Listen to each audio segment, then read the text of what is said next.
ಆತ್ಮೀಯ ವಿದ್ಯಾರ್ಥಿಗಳೇ, ನನ್ನ ಹೆಸರು ಡಾಕ್ಟರ್ GM ಮಂಜುನಾಥ್, ಬಾಪು ಸಂಯುಕ್ತ ಪದವಿ ಪೂರ್ವ ಕಾಲೇಜು, ಯಶವಂತಪುರ. ಕನ್ನಡ ವಿಷಯದಲ್ಲಿ ಅತಿ ಹೆಚ್ಚು ಅಂಕ ಗಳಿಸಬೇಕು ಅಲ್ಲವೇ?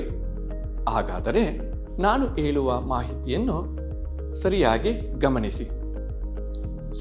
ಕನ್ನಡ ಪಠ್ಯದಲ್ಲಿ ಬಹಳ ಮುಖ್ಯವಾಗಿ ಗದ್ಯ, ಪದ್ಯ, ದೀರ್ಘಗದ್ಯ ಎಂಬ ವಿಷಯವನ್ನ ಅಳವಡಿಸಲಾಗಿದೆ.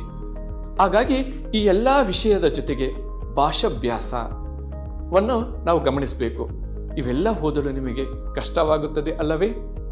ಹಾಗಾಗಿ ನಾವು ಅತಿ ಸರಳವಾಗಿ ನೀಲನಕ್ಷೆಯ ಆಧಾರಿತವಾಗಿ ಅತಿ ಹೆಚ್ಚು ಅಂಕ ಗಳಿಸುವುದು ಹೇಗೆ ಎಂಬುದು ಬಹಳ ಮುಖ್ಯ.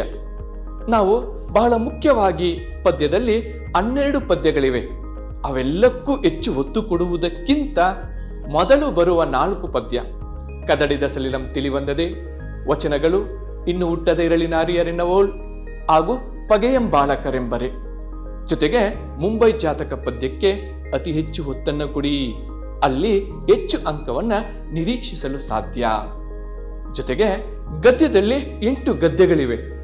ಆ 8 ಗದ್ಯಗಳಲ್ಲಿ ಮೊದಲು ಬರುವ 3 ಗದ್ಯ ಅಂದರೆ ಮುಟ್ಟಿಸಿಕೊಂಡವರು, ವಾಲ್ಪರೈ, ಆಯ್ಕೆ ಇದೆ ನಮ್ಮ ಕೈಯಲ್ಲಿ, ಜೊತೆಗೆ ದನಿಗಳ ಬೆಳ್ಳಿಲೋಟ, ಈ 4 ಗದ್ಯಕ್ಕೆ ಹೆಚ್ಚು ಒತ್ತು ಕೊಟ್ಟರೆ ನೀವು ಅತಿ ಹೆಚ್ಚು ಅಂಕಗಳನ್ನು ನಿರೀಕ್ಷಿಸಲು ಸಾಧ್ಯ. ಹಾಗೆ ಕೃಷ್ಣೇಗೌಡನ ಆಣೆ ಎಂಬ ದೀರ್ಘ ಗದ್ಯಕ್ಕೆ ಬಹಳ ಸುಲಭವಾಗಿರ್ತಕ್ಕಂಥ ಪ್ರಶ್ನೆಗಳು ಇರುವುದರಿಂದ ಅಲ್ಲಿಯೂ ಕೂಡ ನೀವು ಅತಿ ಹೆಚ್ಚು ಅಂಕ ಗಳಿಸಲು ಸಾಧ್ಯವಾಗುತ್ತದೆ.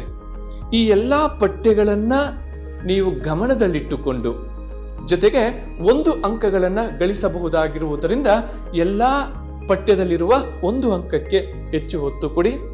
ಹಾಗೆ ಸಂದರ್ಭ, 5-6 ವಾಕ್ಯ, 2-3 ವಾಕ್ಯ, ಪ್ರಬಂಧ, ಪತ್ರಲೇಖನ ಮತ್ತು ಭಾಷಾಭ್ಯಾಸ ಇವುಗಳು ನಿಮ್ಮ ಗಮನದಲ್ಲಿರಬೇಕು. ಈ ಹೇಳಿದ ಎಲ್ಲಾ ಮಾಹಿತಿಗಳನ್ನ ನೀವು ಆಗಾಗ್ಗೆ ಪುನರಾವರ್ತನೆ ಮಾಡುತ್ತಾ ಇರಿ. ಜೊತೆಗೆ ಸ್ಪಷ್ಟವಾಗಿ, ಅಂದವಾಗಿ, ಸ್ಫುಟವಾಗಿ ಬರೆಯುವುದನ್ನ ರೂಢಿಸಿಕೊಳ್ಳಿ. ಖಂಡಿತ ನೀವು ಅಂದುಕೊಂಡ ಹಾಗೆ ಪ್ರತಿಯೊಬ್ಬರು ಕನ್ನಡದಲ್ಲಿ ಅತಿ ಹೆಚ್ಚು ಅಂಕವನ್ನ ಗಳಿಸುವುದರಲ್ಲಿ ಸಂಶಯವೇ ಇಲ್ಲ.